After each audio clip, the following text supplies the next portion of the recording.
यह घटना है 24 जून 1915 की, जब पहला विश्व युद्ध चल रहा था।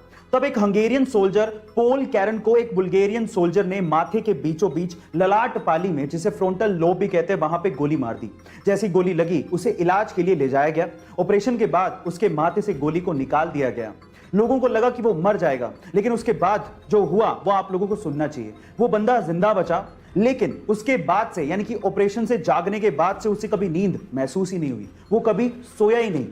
अब ऐसा क्यों हुआ ये तो कोई नहीं जानता, लेकिन वो बंदा 1915 में जब ये इंसिडेंट हुआ उसके बाद लगभग 63 सालों तक बिना सोए जिंदा रहा। उसकी मृत्यु 1978 में हुई और आज तक भी ये एक रहस्य है। गाइस, इस रहस्यमयी घटना के बारे में सुनने के बाद आपको कैसा महसूस हो रहा है चैट सेक्शन में जरूर लिखिएगा। गाइस, आप लोग रेड सिग्नल पे रुकते हो कि नहीं? रुकते हो ना? और ग्रीन सिग्नल पे आगे जाते हो।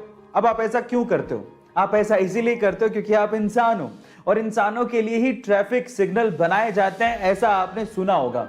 लेकिन क्या आपने कभी ऐसा सुना है कि ट्रैफिक सिग्नल स्पेशली कैमल्स यानी कि ऊंटों के लिए बनाया गया हो? शायद नहीं सुना होगा।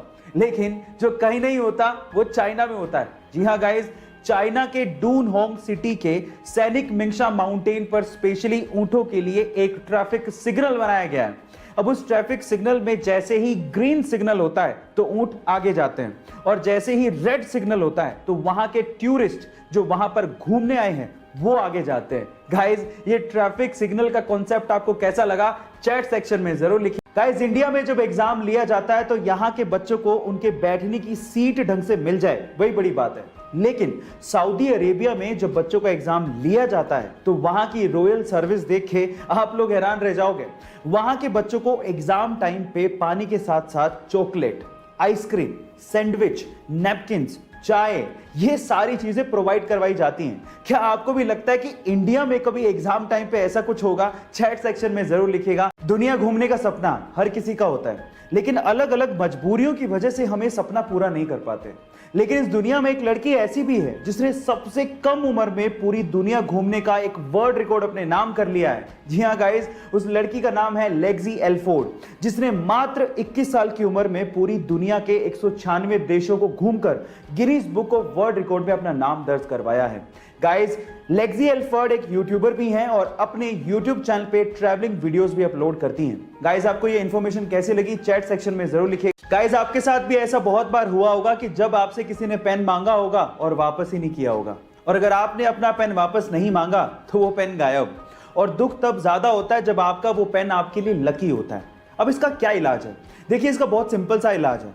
जब अगली बार आपसे कोई पेन मांगे तो आपको पेन तो देना है, लेकिन उसका ढक्कन नहीं देना।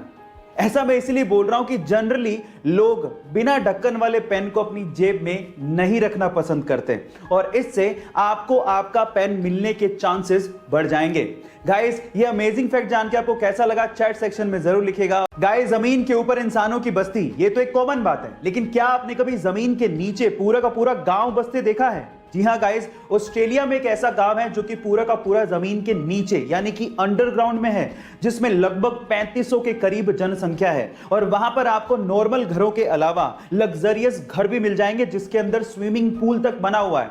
गाइस, जमीन के नीचे रहने का सबसे बड़ा कारण है कि वहां पर गर्मी बहुत ज्यादा पड़ती है। क्या आपको इसके पहले तक इफेक्ट पता था? और अगर नहीं पता था तो चैट सेक्शन में जरूर लिखिएगा। गाइस, इंडिया में मुश्किल से कोई आपको साइकिल पे ऑफिस जाते दिखेगा, लेकिन ये चीज बाहर के देशों में बड़ी कॉमन है, स्पेशली नीदरलैंड में। गाइस, नीदरलैंड में बहुत से लोग साइकिल पे ऑफिस जाना प्रेफर करते हैं। क्या उसके पीछे का रीजन जानते हैं? उसके पीछे का रीजन सुन के आप लोग हैरान रह जाओगे, क्योंकि वहां की कंपनियां अपने एम्प्लॉइज को साइकिल पे ऑफिस आने के लिए एक्स्ट्रा पैसे देती है। जी हाँ गाइस, वहां पर हर 1 किलोमीटर साइकिल चलाने के लिए एम्प्लॉइज को लगभग 16 रुपए दिए जाते हैं। उसके पीछे का रीजन भी बहुत साफ है। पहला, एनवायरनमेंट की सेफ्टी, दूसरा, फ्यूल कंजप्शन को कम करना, और तीसरा, फिटनेस, फिजिकल फिटनेस। गाइस, क्या आपको भी लगता है कि ये आइडिया इंडिया में भी इंप्लीमेंट होना चाहिए? चैट सेक्शन में जरूर लिखिएगा। गाइस, आपका फेवरेट एनिमल कौन सा है? डॉग, कैट या कोई और एनिमल? लेकिन आज की वीडियो देखने के बाद एक और एनिमल आपका फेवरेट होने वाला है, जिसका नाम है क्योका। गाइस, क्यूओका एक ऐसा एनिमल है जिसको इंसानों का कोई डर नहीं है। वो बहुत आसानी से इंसानों के पास चला जाता है और स्पेशली कोई हार्मफुल एनिमल नहीं है। सबसे स्पेशल बात है उसकी स्माइल। इतनी क्यूट स्माइल आई थिंक आपने कभी किसी एनिमल के चेहरे पर नहीं देखी होगी। गाइस, क्यूओका के चेहरे पर कभी ना खत्म होने वाली एक प्यारी सी स्माइल रहती है, जिसे देखने के बाद आप भी बड़े खुशनुमा हो जाओगे और अच्छा महसूस करने लगोगे। गाइस, क्यूओका के बारे में जानने के बाद आपको कैसा महसूस हो रहा है चैट सेक्शन में जरूर लिखिएगा। गाइस, अक्सर हिंदी फिल्मों में आपने कोर्ट के सीन में कटघरे में खड़े इंसान को गीता या कुरान पे हाथ रख के कसम खाते देखा होगा। यह सीन बड़ा ही कॉमन है जो फिल्मों में दिखाया जाता है, लेकिन असल जिंदगी में ऐसा कुछ नहीं होता। इनफैक्ट ऐसी चीजें अंग्रेजों के जमाने में हुआ करती थी, लेकिन आजकल ये सब चीजें बंद हो गई हैं। लेकिन सवाल यह है कि अंग्रेजों के जमाने में ऐसा क्यों किया जाता था? उसके पीछे का रीजन यह है कि जब अंग्रेज इंडिया में आए थे तो उन्होंने ये देखा कि यहां के लोग अपने कल्चर को लेकर बहुत भावुक है। इसीलिए जब कटघरे में कोई खड़ा होता था तो उसे गीता या कुरान पे हाथ रखकर कसम खाने को कहा जाता था। अंग्रेज ये मानते थे कि इस पे हाथ रखकर कम से कम यहां के लोग झूठ नहीं बोलेंगे। लेकिन आज के जमाने में खैर रहने दीजिए। आपको ये इंफॉर्मेटिव वीडियो कैसी लगी चैट सेक्शन में जरूर लिखिए। हम लोग भावात्मक तरीके से कई बार इंग्लिश को गलत बोलते हैं। कैसे? मैं आपको एग्जांपल के साथ बताता हूं। जैसे कि अगर किसी की शादी की सालगिरह है तो उसे मैरिज एनिवर्सरी नहीं कहते, उसे वेडिंग एनिवर्सरी कहते हैं। इसी तरह से अगर आप किसी चीज को फिर से इस्तेमाल कर रहे हो तो उसे सेकंड हैंड नहीं कहते, उसे यूज्ड कहते हैं। इसी तरह से अगर कोई मर जाता है तो उसे डाइड नहीं कहते, उसे पास्ड अवे कहते हैं। इसी तरह से अगर कोई गरीब है तो उसे पुअर नहीं कहते, उसे अंडर प्रिविलेज्ड कहते हैं। और फाइनली अगर कोई मोटा है तो उसे फैट नहीं कहते, उसे फुल फिगर्ड कहते हैं। गाइस, आपको इंग्लिश की ये नॉलेज कैसी लगी चैट सेक्शन में जरूर लिखिएगा।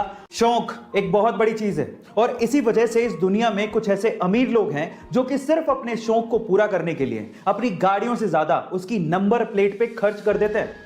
तो चलो इसी से रिलेटेड मैं आपसे एक सवाल पूछता हूं। मेरा सवाल यह है कि पूरी ही दुनिया की सबसे महंगी नंबर प्लेट कौन सी है और वो कितने की है? क्या आप जानते हैं? तो चलिए इस बात का जवाब मैं आपको देता हूं और सुन के आप लोग हैरान रह जाएंगे।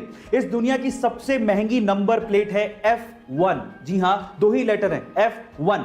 और ये नंबर प्लेट 132 करोड़ रुपए की है। ओह माय गॉड, 132 करोड़ रुपए की ये number plate specially Bugatti Veyron जैसी कारों पर लगाई जाती है। गाइस, ये फैक्ट जान के आपको कैसा लगा चैट सेक्शन में जरूर लिखिएगा।